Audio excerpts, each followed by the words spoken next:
Hello pharma student, कैसे हैं आप सब? मज़े में। हम जैसा आप लोगों को पता होगा कि हम लोग डी फार्मा सेकेंड ईयर का हॉस्पिटल फार्मेसी पढ़ रहे हैं। हॉस्पिटल फार्मेसी में हमने पिछली क्लास में चैप्टर 5 कंप्लीट कर लिया है। इस क्लास में हम देखेंगे चैप्टर नंबर 6। बहुत छोटा चैप्टर है, देखिए, और इम्पॉर्टेंट भी है। बहुत छोटा चैप्टर है, इसी पार्ट में हम ख़त्म कर देंगे इस चैप्टर को, इसी लेक्चर में। ठीक, देखिए, जो इसमें हम टॉपिक पढ़ने वाले हैं क्या क्या है वो देख लेते हैं। पहले कंपाउंडिंग इन हॉस्पिटल, हमारे जो चैप्टर का नाम है वो क्या है? Compounding in hospital. कंपाउंडिंग क्या होता है? यानी दवाओं को बनाना कंपाउंडिंग कहलाता है। जैसे आप लोग देखे होंगे एंटीबायोटिक आता है, पाउडर अलग रहता है, उसका जो वाटर रहता है अलग रहता है। उसको हम क्या करते हैं? उस वाटर को उस पाउडर में मिलाते हैं, उसके बाद फिर उसको इंजेक्शन के थ्रू लगा देते हैं, उसी को बोलते हैं कंपाउंडिंग। वो भी एक प्रकार का क्या है? कंपाउंडिंग। ठीक, इसमें जो अपना टॉपिक देखने वाले हैं वो है पहला बल्क कंपाउंडिंग। बल्क कंपाउंडिंग क्या होगा? आईवी एडमिक्सचर, वही एंटीबायोटिक के वाली बात कर रहे हैं कि आईवी एडमिक्सचर क्या होगा, सर्विस। और इनकम्पैटिबिलिटी क्या होती है? इनकम्पैटिबिलिटी मतलब किसके साथ वो दिक्कत दे सकता है, किसके साथ वो प्रॉब्लम कर सकता है। उसके बाद देखेंगे total parental nutrition. Total parental nutrition क्या होगा? मान लीजिए कोई खाना खाने में असमर्थ है तो इंजेक्शन के थ्रू ऐसा कौन कौन सा चीज़ उसको दे सकते हैं जिससे उसकी बॉडी में एनर्जी की रिक्वायर्ड ना हो, एनर्जी की जो कमी थी वो पूरी हो जाए, उसको बोलेंगे टोटल पेरेंटल न्यूट्रिशन। ठीक, विस्तार से हम देख लेंगे। बिना किसी देरी के हम अपना चैप्टर शुरू करते हैं। चलिए, कंपाउंडिंग इन हॉस्पिटल। हॉस्पिटल में क्या कंपाउंडिंग? कंपाउंडिंग में हॉस्पिटल मतलब हॉस्पिटल में हम दवाओं को बनाने की बात कर रहे हैं, अपने हॉस्पिटल में दवा को बनाने की। ठीक, देखिए, कंपाउंडिंग का मतलब होता है ड्रग को हॉस्पिटल फार्मेसी में तैयार करना ताकि पेशेंट की इंडिविजुअल नीड पूरी, मान लीजिए किसी पेशेंट की ज़रूरत हो उस दवा की तो उसकी नीड जो पूरी हो जाए। ठीक, यह प्रक्रिया उन परिस्थितियों में जरूरी होता है जहां कमर्शियली अवेलेबल ड्रग उपयुक्त डोज, स्ट्रेंथ या फार्मूलेशन में नहीं है। मान लीजिए आपको जिस दवा को उपलब्ध, जिस दवा की मान लीजिए आपको आवश्यकता थी, उस दवा का डोज, स्ट्रेंथ या फार्मूलेशन आपके पास उपलब्ध नहीं है, तब यह जरूरी हो जाता है कि उस दवा को अपने ही फार्मेसी में बनाना। ठीक, कंपाउंडिंग से हॉस्पिटल फार्मासिस्ट इंडिविजुअल थेरेपी, एक प्रत्येक जो भी पेशेंट होंगे उनको अलग से उनको थेरेपी दे सकते हैं, डोज का एडजस्टमेंट कर सकते हैं, मतलब उनको जितनी डोज चाहिए उतनी डोज में बना सकते हैं। साथ ही स्पेसिफिक पेशेंट रिक्वायरमेंट, कोई सी अलग पेशेंट के लिए अगर रिक्वायरमेंट है तो उसको अलग दे सकते हैं। ठीक, इंपॉर्टेंट पॉइंट यह है कि यह पेशेंट सेंटर्ड केयर सुनिश्चित करता है, मतलब पेशेंट की जो केयर होगी, जो देखभाल होगी, बहुत ही अच्छे तरीके से होगी। उसके साथ ही यह कस्टमाइज डोज फॉर्म बना सकता है, मतलब जिस तरीके से आप डोज चाहते हैं उस तरीके का डोज बनाएगा। सस्पेंशन चाहिए तो ऑइंटमेंट चाहिए तो स्टेराइल प्रिपरेशन चाहिए तो वो भी बना सकता है। यानी उन सब बनाने में मदद कर सकेंगे कौन? हमारे जो फार्मासिस्ट होंगे, जो कि हमारे हॉस्पिटल फार्मेसी में काम कर रहे होंगे। समझ में आ रहा है? कंपाउंडिंग इन हॉस्पिटल मतलब जो हॉस्पिटल की फार्मेसी उसमें जो फार्मासिस्ट काम कर रहे हैं। समझ में आया? ऑब्जेक्टिव क्या होगा? इसका उद्देश्य यही होगा, यानी पेशेंट के पास दवा को पहुँचना चाहिए। ठीक, पहुंचाने के लिए जो भी ज़रूरत हो, जैसे इंडिविजुअल थेरेपी, मान लीजिए किसी पेशेंट को आपको सिर्फ उसी दवा का, मान लीजिए कॉम्बिनेशन में आपको दवा देना है, 2-3 अलग अलग मेडिसिन का आप कॉम्बिनेशन में एक दवा बना के उस पेशेंट को देना चाहते हैं, तो उसके लिए क्या ड्रग फार्मूलेशन तैयार कराना हो सकता है कि जो फार्मासिस्ट हो उसके लिए स्पेसिफिक उसके नीड के अनुसार दवा को फार्मूलेट करे, दवा को बनाए। ठीक, आगे डोज एडजस्टमेंट, मान लीजिए पैरासीटामॉल को किसी को मान लीजिए चाहिए था, मान लीजिए उसको चाहिए 150 mg, अब हमारे पास 500 mg की टैबलेट है और 650 mg की टैबलेट है, 300 mg की टैबलेट है, तो हमको 150 mg का नहीं दे पाएंगे, तो उसके लिए फार्मूलेट किया जाएगा, उसके लिए बनाया जाएगा डोज। जैसे पेडियाट्रिक जो बच्चों में दिया जाएगा, मान लीजिए उसके लिए डोज बहुत कम चाहती है, गैस्ट्राइटिक, रीनल, हिपैटिक पेशेंट के लिए सही डोज देना बहुत ज़रूरी है, इसलिए डोज को एडजस्टमेंट करने के लिए कंपाउंडिंग किया जाता है हॉस्पिटल में। ठीक, आगे फार्मूलेशन मॉडिफिकेशन, मान लीजिए किसी को टैबलेट नहीं खाना है तो उसको इंजेक्शन के थ्रू, मान लीजिए किसी इंजेक्शन नहीं लेना चाहता है तो उसको किसी सिरप के थ्रू, किसी के भी माध्यम से, यानी उसका जो फार्मूलेशन है उसको चेंज कर दिया, उसको मॉडिफाइड कर दिया, उसके अनुसार उस पेशेंट को दवा हम पहुँचा सकते हैं। ठीक, जैसे कमर्शियल ड्रग फॉर्म अवेलेबल न होने पर रिक्वायर्ड डोज फॉर्म तैयार करना, जो भी रिक्वायर्ड डोज है उसको तैयार कर लेंगे। क्लियर?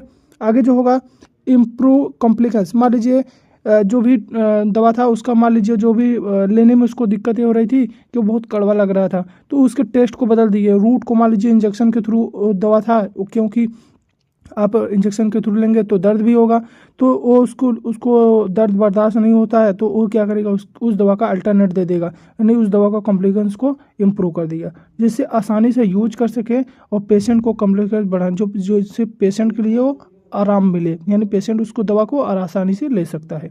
समझ में आया यहाँ तक? आगे क्या हो, सप्लाई मैनेजमेंट, हॉस्पिटल में ड्रग शॉर्टेज हो या अनअवेलेबल हो या दवा की कमी हो, उस समय भी हम हॉस्पिटल में कंपाउंडिंग कर सकते हैं, दवा को बना सकते हैं।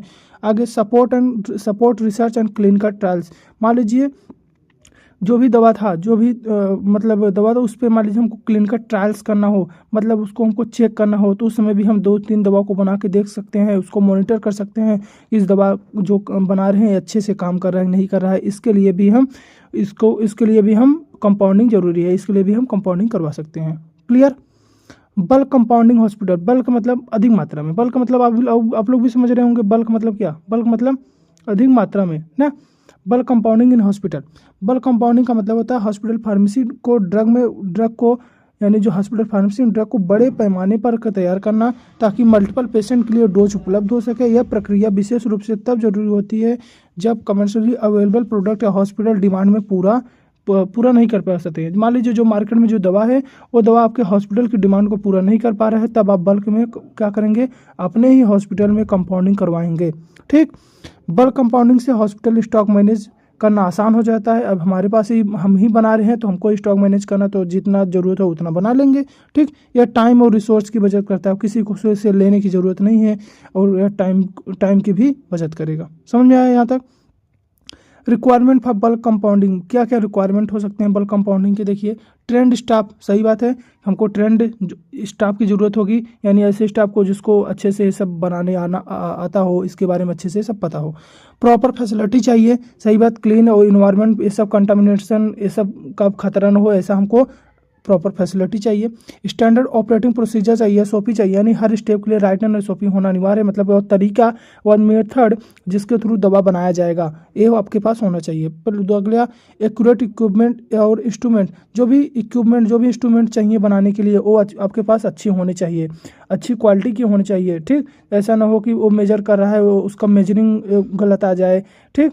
तो ये सब चीज़ें आपके पास अच्छी क्वालिटी की होनी चाहिए। अगला रॉ मटेरियल क्वालिटी, जो भी रॉ मटेरियल हो अच्छी क्वालिटी की हो, जिस मटेरियल से हम दवा को बनाना है हमको, वो मटेरियल आपकी अच्छी क्वालिटी की होनी चाहिए। लेबलिंग एंड डॉक्यूमेंटेशन, भाई अब है तो उसको लेबलिंग भी होना चाहिए, बैच नंबर होना चाहिए, लेबलिंग होना चाहिए कि ये मटेरियल हम बनाए हैं, इसमें ये चीज़ें हैं। ठीक। उसको डॉक्यूमेंट में आपको भी लिखना पड़ेगा। उसके बाद स्टेबिलिटी स्टोरेज, वो आपके पास वो प्रॉपर स्पेस होना चाहिए जहाँ पे आप दवा को स्टोर करके रख सकें, जहाँ जैसे दवा क्या हो स्टेबल बनी रहे। समझ में आ रहा है। आगे है कंट्रोल सिस्टम इन कंपाउंडिंग, क्या क्या आप सिस्टम अपने कंपाउंडिंग में कंट्रोल कर सकते हैं। अपने हॉस्पिटल में जब आप कंपाउंडिंग कराएंगे तो कौन कौन से ऐसे चीज़ हैं जिसको आपको कंट्रोल करके रखना पड़ेगा, मतलब आप उसकी निगरानी रखेंगे जैसे वो ख़राब ना होने पाए। जैसे क्वालिटी कंट्रोल मतलब आप समझ रहे हैं, यानी ड्रग की जो पीओटी है, पोटेंसी है, स्टेरिलिटी है, इसको हमेशा चेक करते रहना है जिससे वो ख़राब ना होने पाए। प्रोसेस कंट्रोल, आप क्यों सा जो तरीका यूज कर रहे हैं दवा बनाने के लिए उसको कंट्रोल करना है कि कोई दूसरे तरीके से दवा न बन जाए, जो ये एसओपी है उसी के अनुसार हमारा दवा बने। आगे एनवायरमेंटल कंट्रोल, मतलब कंपाउंडिंग एरिया जहाँ है temperature, humidity and quality monitor करना है कि वहाँ का टेम्परेचर, ह्यूमिडिटी ऐसा ना हो कि जो दवा को आके ख़राब कर दे। समझ में आ रहा है। आगे डॉक्यूमेंटेशन रिकॉर्ड कीपिंग, इसको भी आपको कंट्रोल करके बना के रखना है। Formulation record, batch number, expiry date और स्टाफ सिग्नेचर को मेंटेन करके आपको रखना होगा। आगे पीरियोडिक रिव्यू एडिक्ट, जो भी पीरियोडिक यानी समय समय पर हॉस्पिटल फार्मेसी में कंपाउंडिंग प्रोसेस और रेगुलर ऑडिट रिव्यू कराना होगा, यानी हम समय समय पर इसको अपने फार्मेसी में चेक कराना होगा। समझ में आया। आगे error reporting system, compounding error, अगर मान लीजिए कोई दिक्कत हो जाती है, कोई कमी हो जाती है, कोई मिस्टेक हो जाती है, उसको तुरंत क्या करना है, रिपोर्ट करना है और करेक्ट एक्टिव लेना है, एक्शन लेना है। जो भी समस्या होने वाली उसके लिए तुरंत, मान लीजिए कोई बनाने में कोई मेडिसिन कोई दिक्कत हो गई तो आपको तुरंत एक्शन लेना है, उस मेडिसिन को तुरंत डिस्कार्ड करवाना है तुरंत, ऐसा ना हो कि वही मेडिसिन हॉस्पिटल में आपके रन करने लगे। समझ में आया। आगे हम पढ़ेंगे IV admixture service. IV admixture service का मतलब क्या होता है, आईवी मतलब क्या होता है इंट्रावेनस, आईवी का मतलब क्या होता है इंट्रावेनस। आईवी एडमिक्सचर का मतलब होता है हॉस्पिटल फार्मेसी में इंट्रावेनस फ्लूइड मेडिकेशन को मिक्स करना ताकि पेशेंट को रिक्वायर्ड थेरेपी प्रदान की जा सके। यह सेवा विशेष रूप से हॉस्पिटलाइज पेशेंट के लिए ज़रूरी होता है जहां इंडिविजुअल थेरेपी और प्रिसीजन डोजेस की ज़रूरत होती है। समझ में आया। इंपॉर्टेंस की बात करेंगे, आईवी एडमिक्सचर से ड्रग इफिकेसी, जो दवा की जो इफिकेसी है और पेशेंट की जो सेफ्टी है वो क्या होती है, सुनिश्चित होती है। यह हॉस्पिटल फार्मेसी द्वारा कंट्रोल इन्वायरमेंट में किया जाता है। ऐसा इन्वायरमेंट जो कि हॉस्पिटल के हिसाब से क्या हो, कंट्रोल हो। वहाँ पे ऐसा ना हो धूल मिट्टी कण उड़ रहे हैं, आप वहीं पे दवा बना रहे हैं, ठीक, ये सब चीज़ें ना होनी पाए। प्रिपरेशन ऑफ आईवी एडमिक्सचर पढ़े देखेंगे। प्रिस्क्रिप्शन रिव्यू, डॉक्टर द्वारा लिखी गई आईवी थेरेपी चेक और वेरीफाई करना होगा। उसके बाद calculation of dose, correct dose को, फ्लूइड वॉल्यूम को इन्फ्यूजन रेट से कैलकुलेट करना होगा, ठीक। आगे सिलेक्शन ऑफ आईवी फ्लूइड और ड्रग, कंपेटेबल फ्लूइड और डोजेस सेलेक्ट, ड्रग को सिलेक्ट करना होगा, आपको करना है। उसके बाद एसेप्टिक टेक्निक्स, यानी स्टेराइल इन्वायरमेंट में, ऐसा इन्वायरमेंट जहाँ पे कोई माइक्रो बैक्टीरिया पैथोजन ना हो, ऐसे इन्वायरमेंट को कहेंगे स्टेराइल इन्वायरमेंट। स्टेराइल इन्वायरमेंट को प्रॉपर एसेप्टिक टेक्निक का पालन करना है, यानी जो भी एसेप्टिक टेक्निक है जिसमें क्या माइक्रो फ्री हो, तो ऐसे हमको टेक्निक यूज करना जिससे जो इन्वायरमेंट हो हमारा वो फ्री रहे, ठीक। आगे मिक्सिंग एंड लेवलिंग, फिर आईवी एडमिक्सचर को मिक्स करना है, उस जो भी लिक्विड रहेगा, जो भी ड्रग है उसको मिक्स करना है और उसको सही लेवल के साथ डिटेल करना है, यानी जो भी लेवल है उसको लेवलिंग सही रखना है, ठीक। फाइनल चेक एंड डॉक्यूमेंटेशन, उसके बाद फाइनल उसके बाद चेक करेंगे, इंस्पेक्ट करेंगे और उसके बाद उसको डॉक्यूमेंट यानी उसको अपने बैच नंबर रिकॉर्ड में कंप्लीट कर लेंगे, लिख लेंगे कि ये चीज़ें हमने आईवी एडमिक्सचर में बना लिया है, ठीक। आगे पढ़ेंगे इनकम्पैटिबिलिटी। इनकम्पैटिबिलिटी क्या होती है? इनकम्पैटिबिलिटी का मतलब होता है असंगति, मतलब हम आपके साथ कंफर्टेबल नहीं है, हम आपके साथ तालमेल हमारा नहीं मिल रहा है, हम आपके साथ कंफर्टेबल नहीं हैं, अब हमसे दूर रहिए, इसका मतलब है, इसे हम लोग समझते हैं। वही है इनकम्पेटेबिलिटी। यहाँ ड्रग की बात करें, दो या दो से अधिक दवा जब आपस में एक साथ कंफर्टेबल ना हो, अगर उनके साथ अगर आ जाएंगे तो मार झगड़ा होने लगेगा, एक दूसरे से लड़ाई झगड़ा होने लगेगा, तो इसे बोलते हैं, उन्हें कहेंगे इनकम्पेटेबिलिटी। देखिए इनकम्पेटेबिलिटी तब होती है जब दो या दो से अधिक ड्रग या ड्रग और फ्लूइड मिलने पर फिजिकल केमिकल थेरेपेटिक रिएक्शन होती हैं, जिससे ड्रग इफिकेसी कम होता है, ड्रग जो होता है हमारा ख़राब हो जाता है, कमज़ोर हो जाता है और हार्मफुल इफेक्ट दे सकता है, मतलब नुकसान कर सकता है हमारी बॉडी में।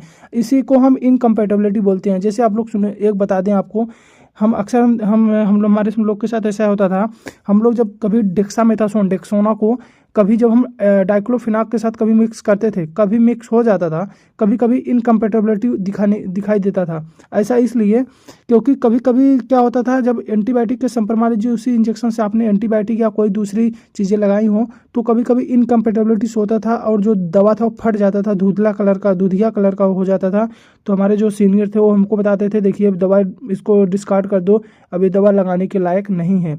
कभी कभी मिक्स हो जाता था, कभी कभी क्या होता था, फट जाता था। फटने का रीज़न ये है, उसके साथ अगर मान लीजिए कोई एयर के साथ कंटामिनेशन हो गया या किसी दूसरे के साथ, तो इनकम्पैटिबिलिटी उसी प्रकार से हम पढ़ेंगे। एक होता है फिजिकल इनकम्पैटिबिलिटी, जैसे ड्रग और फ्लूइड के मिलने से प्रिसिपिटेट या कलर चेंज हो जाता है, क्लाउडनेस होता है, जैसे कैल्शियम ग्लूकोनेट और फॉस्फेट को जब मिलाएंगे तो प्रिसिपिटेट हो जाएगा। इन लोग को अलग अलग लगाएंगे तो ठीक है, लेकिन एक साथ मिलाने पे क्या हो जाएंगे, प्रिसिपिटेट हो जाएंगे, जिसे बोलेंगे फिजिकल इनकम्पैटिबिलिटी।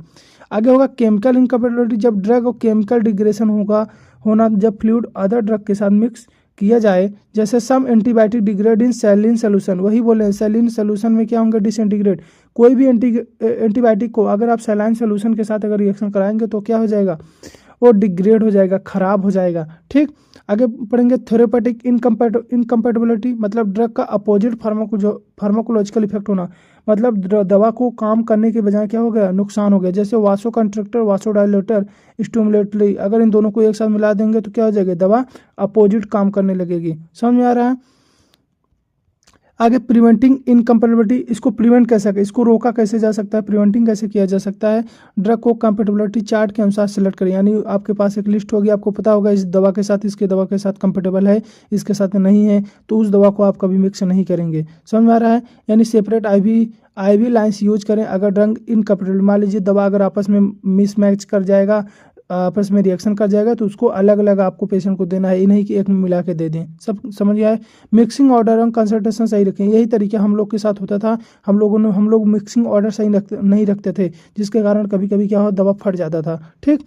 तो पीएच और टेम्परेचर कंट्रोल, पीएच और टेम्परेचर को क्या करना है, आपको कंट्रोल में रखना है। साथ में विजुअल इंस्पेक्शन और स्टेबिलिटी चेक हमेशा करें। जब भी आप दवा को मिलाएंगे हमेशा उसकी स्टेबिलिटी चेक करेंगे। जैसे हम लोग करते थे, वो क्या होता था, धुंधला हो जाता था, दूधिया कलर का, तो हम लोग को पता चल जाता था कि इसके साथ कंफर्टेबल नहीं हुआ है, दवा हमारा फट चुका है।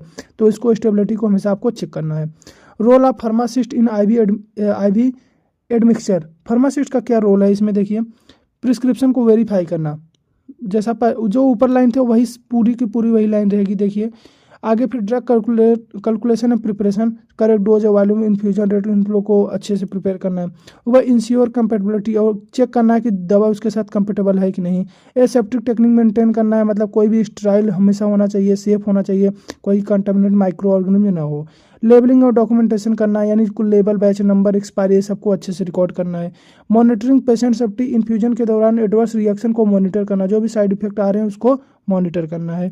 स्टाफ एजुकेटिंग नर्स और अदर स्टाफ को आईवी ड्रग हैंडलिंग और इनकम्पेटेबिलिटी के बारे में एजुकेट करना है, उनको बताना, उनको समझाना है। समझ में आया? यह है फार्मासिस्ट का रोल। आगे सबसे अपना इंपॉर्टेंट टॉपिक इसमें पढ़ेंगे टोटल पेरेंटल न्यूट्रिशन, टीपीएन के बारे में। देखिए टीपीएन एक ऐसी मेथड है जिसमें पेशेंट को ओरली इंटायर न्यूट्रिएंट न दे पाकर, मान लीजिए कोई पेशेंट कोमा में है, आप उसको ये सब चीज़ें, उसके जो भी खाने पीने वाली जो न्यूट्रिशन वाली चीज़ें थे आप नहीं दे पा रहे हैं, तो उसे इंट्रावेनस रूट के से कंप्लीट न्यूट्रिशन प्रदान की जाती है। उसे बोलते हैं total parental nutrition. Total parental nutrition यानी नसों के द्वारा उसको इंजेक्शन के थ्रू, बॉटल के थ्रू उसको हम क्या करेंगे, उसका जो भी न्यूट्रिएंट, जो भी चीज़ें न्यूट्रिशन वाले हैं उसको सबको हमको देना पड़ेगा। इंपॉर्टेंट पॉइंट इसमें यह है कि यह fluid, carbohydrate, protein, fat, vitamin, mineral सभी प्रोवाइड करता है। ठीक, मोस्टली क्या होते हैं, यूज होते हैं क्रिटिकल इल, यानी बहुत अधिक बीमार पेशेंट में, या मान लीजिए किसी को इन सब की कमी हो गई है, वो गैस्ट्रोइंटेस्टाइनल डिसफंक्शन, मान लीजिए आपका जो जीआईटी है वो काम नहीं कर पा रहा है, तो अब क्या, अब जीआईटी के थ्रू आप भोजन अब मुंह से खाएंगे तो जीआईटी काम ही नहीं कर पा रहा है, भोजन को कैसे पचाएगा, कैसे लेगा, नहीं ले पाएगा, तो हमको ब्लड के थ्रू देना पड़ेगा उस पेशेंट को। और देने का तरीका क्या है, टोटल पेरेंटल न्यूट्रिशन। ठीक, टाइप्स ऑफ टीपीएन देखिए, सीपीएन इसका एक टाइप है, सब टाइप है। Central parental nutrition, nutrient central vein में, यानी लाइक सब क्लेवा में एंड जंगुलर वेन में दिया जाता है। यूज लॉन्ग टर्म न्यूट्रिशन होता है, और हाइपर ऑस्मोलर सॉल्यूशन होता है, यानी जिसकी ऑस्मोलरिटी 900 से ज़्यादा हो उसे हाइपर स्मोलर सॉल्यूशन कहते हैं। एडवांटेज की बात करें तो हाई कंसंट्रेशन न्यूट्रिएंट होता है, लार्ज वॉल्यूम देना पॉसिबल है, यानी अधिक वॉल्यूम में हम इसको दे सकते हैं। इसी का एक है पेरीफेरल, वो क्या था, सेंट्रल, एक क्या है पेरीफेरल। न्यूट्रिएंट पेरीफेरल और वेन में दिया जाता है, मतलब आपके हाथ में या हाथ के पैर के वेन में दिया जा सकता है। यूज क्या होगा, शॉर्ट टर्म न्यूट्रिशन होता है, लो ऑस्मोलर होता है, यानी 900 ऑस्मोलीटर से कम होता है। ठीक, एडवांटेज की बात करें, इजी एक्सेस होता है, लेकिन लिमिटेड न्यूट्रिशन कंसेप्ट होता है, इसको आप कम मात्रा में इस न्यूट्रिशन को आप दे सकते हैं। समझ में आया? आगे हम देखेंगे कंपोजिशन ऑफ टीपीएन, इसमें क्या क्या होता है, हमारे जो टोटल पेरेंटल न्यूट्रिशन है इसमें क्या क्या मिल सकता है। कार्बोहाइड्रेट मिलेगा, प्रोटीन मिलेगा, फैट मिलेगा, इलेक्ट्रोलाइट मिलेगा, विटामिन मिलेगा, ट्रेस एलिमेंट जैसे जिंक, कॉपर, मैग्नीज, सेलेनियम, ये सब भी मिलेंगे। ये सब क्या होते हैं, ऑलरेडी हम सब पढ़ चुके हैं, समझ गए। आगे देखिए इंडिकेशन ऑफ टीपीएन, क्या इंडिकेशन मतलब कब दिया जाना चाहिए टीपीएन को, जब उससे कोई गैस्ट्रोइंटेस्टाइनल ट्रैक्ट नॉन फंक्शनल हो, यानी उसका जो जीआईटी हो अच्छे से काम नहीं कर रहा है। सीवियर माल न्यूट्रिशन, मान लीजिए उसको सीवियर क्या हो गई, कमी हो गई है न्यूट्रिएंट की। सीवियर पैनक्रियाटिक्स, मान लीजिए उसके पैनक्रियाज में कोई समस्या हो गया है जिसके कारण भोजन नहीं पचा पाता है। पोस्ट मेजर सर्जरी हो गया, मान लीजिए उसको ऐसा सर्जरी हो गया जिसके कारण वो खाना पॉसिबल नहीं है, यानी feeding is not possible. Critical is बहुत अधिक बीमार है विथ हाई न्यूट्रिएंट डिमांड, उसको न्यूट्रिएंट की बहुत अधिक डिमांड है, तब हम दे सकते हैं। समझ में आया यहाँ तक? आगे देखेंगे कॉम्प्लिकेशन ऑफ टीपीएन, इसके साथ कॉम्प्लिकेशन क्या हो सकता है, दिक्कत क्या क्या हो सकती है। पहला मेटाबॉलिक कॉम्प्लिकेशन हो सकता है, जैसे हाइपरग्लाइसेमिया हो सकता है, हाइपोग्लाइसेमिया, यानी हो सकता है उसका ग्लूकोज लेवल बढ़ जाए या ग्लूकोज लेवल कम हो जाए, और साथ ही इलेक्ट्रोलाइट का इम्बैलेंस हो जाए। ठीक, ये सब समस्याएं हो सकती हैं, अगर आप किसी को टीपीएन दे रहे हैं तो ये सब समस्या देखने को मिल सकती है। आगे है मैकेनिकल कॉम्प्लिकेशन, जैसे कैथेटर रिलेटेड या निमोथेरेक्स या थ्रोम्बोसिस इन्फेक्शन हो सकता है। ठीक, आगे infection complication, catheter related blood stream infection हो सकता है उसको, क्लियर। आगे हेपेटिक कॉम्प्लिकेशन हो सकता है, मतलब उसके लीवर में fatty cholestasis, liver enzyme elevation होता है, उसके लीवर में एंजाइम की मात्रा बढ़ सकती है। ठीक, आगे अदर में देखेंगे फ्लूइड ओवरलोड हो सकता है, इलेक्ट्रोलाइट जो होगा इसका डिस्टर्ब हो सकता है। ठीक, यहाँ तक आपको समझ में आ गया होगा। हमारा चैप्टर देखिए यहीं ख़त्म हो गया, बहुत छोटा सा चैप्टर था, हमने चैप्टर को अपना कंप्लीट कर लिए हैं। आगे आने वाली लेक्चर में हम पढ़ेंगे इसका अगला चैप्टर नंबर चैप्टर नंबर क्या होगा 7। ठीक, चैप्टर नंबर 7 हम आगे आने वाले लेक्चर में पढ़ेंगे। तब तक के लिए आप अच्छे से पढ़ते रहिए। और हाँ, अगर चैनल को आप सब्सक्राइब नहीं कर रहे हैं तो प्लीज़ चैनल को सब्सक्राइब करें, अपने दोस्तों के साथ जरूर शेयर करें, उनको भी बताएं कि हिंदी इंग्लिश में मिलने वाला एकमात्र यूट्यूब का चैनल है, आप उसको अच्छे से पढ़ो और अच्छे से अपने एग्जाम में लिख सकते हैं। ठीक, आप हिंदी से पढ़ो या इंग्लिश से, दोनों से आप पढ़ो तो आपको समझ में आ जाएगा, आपको अच्छे से आप एग्जाम में लिख भी पाएंगे। ठीक है, तब तक के लिए पढ़ते रहिए। Bye bye.